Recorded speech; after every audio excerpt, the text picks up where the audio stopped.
With the lockdown in full effect across the world, most of us are cooped up at home, bored out of our minds.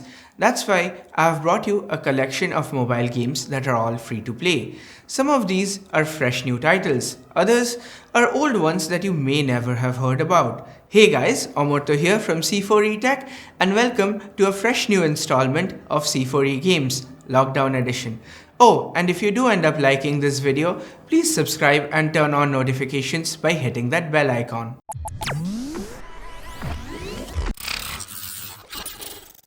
Okay, so first up, we have an action-packed boxing game. Robot boxing puts you in charge of giant robots, and then you get to duke it out in an arena. The graphics are pretty good, the controls are really tight, and while there are in-app purchases, they aren't that bad. Of course, after a certain level, it does become a grind, but the game never comes to a point where you are forced to pay money to progress further. Next up, we have something for all of you bored PUBG players out there. Shadowgun War Games is a very well made first person shooter with great mechanics and fun gameplay. Also, if you're a fan of Fortnite, you might recognize some of these character designs. If you're tired of playing the same maps on Call of Duty and PUBG over and over again, then give Shadowgun War Games a try. The new sci-fi settings and interesting gameplay variations between characters might just be what you need. So, continuing with the sci-fi theme, we have Gravity Rider Zero. This is a 3D take on the classic level-based racing games, except this one has more fun challenges. The graphics are very well detailed, and overall it's a more polished version of hill climb racing that I'm sure all of us has played at some time or the other. It's sci-fi and nostalgic both at the same time. What's not to love here? For the fourth game, we have Data Wing. The controls are very easy, but it's one of those easy to pick up but hard to master games. The objectives is simple, get through the levels.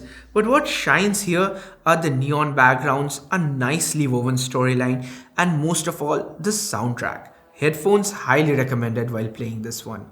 The fifth installment on our list is AI Dungeon. This one is all about the story, quite literally.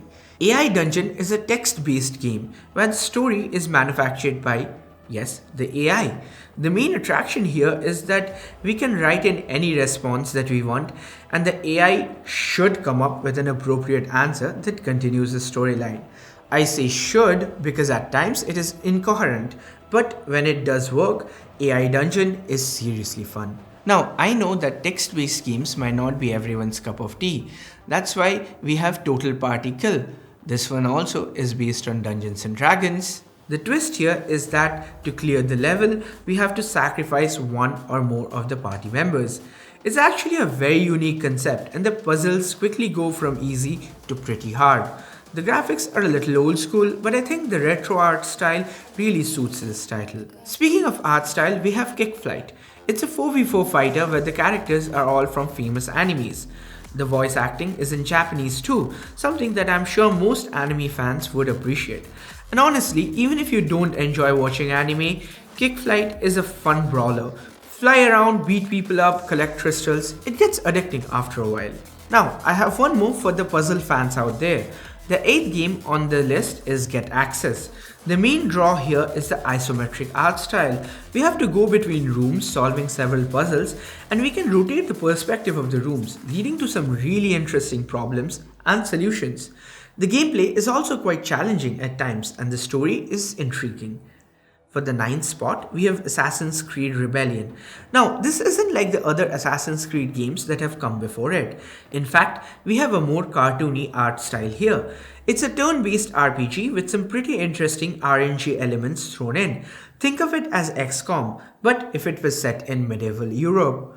The final game on this list is something I'm sure many of you have played, but honestly, I can't make a lockdown game video and not include Plague Inc., can I?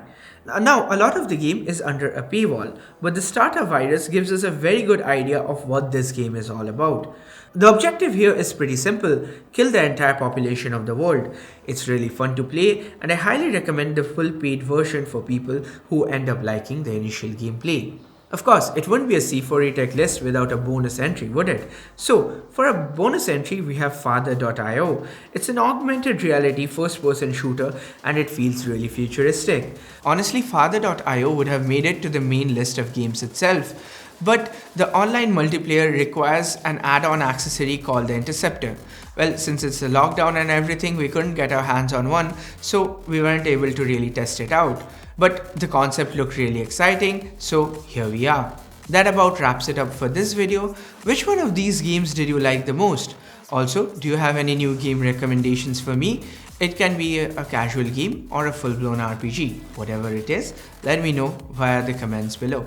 Also, if you are in the gamer type or you want to do something else other than gaming during this lockdown, we have you covered. A new video with all the best apps to use during the lockdown is coming out soon, so stay tuned for that. Like, share, subscribe and all that, and if you haven't yet, turn on notifications by hitting that bell icon. Thanks a lot for sticking around till the end. Have a good one everybody. Cheers!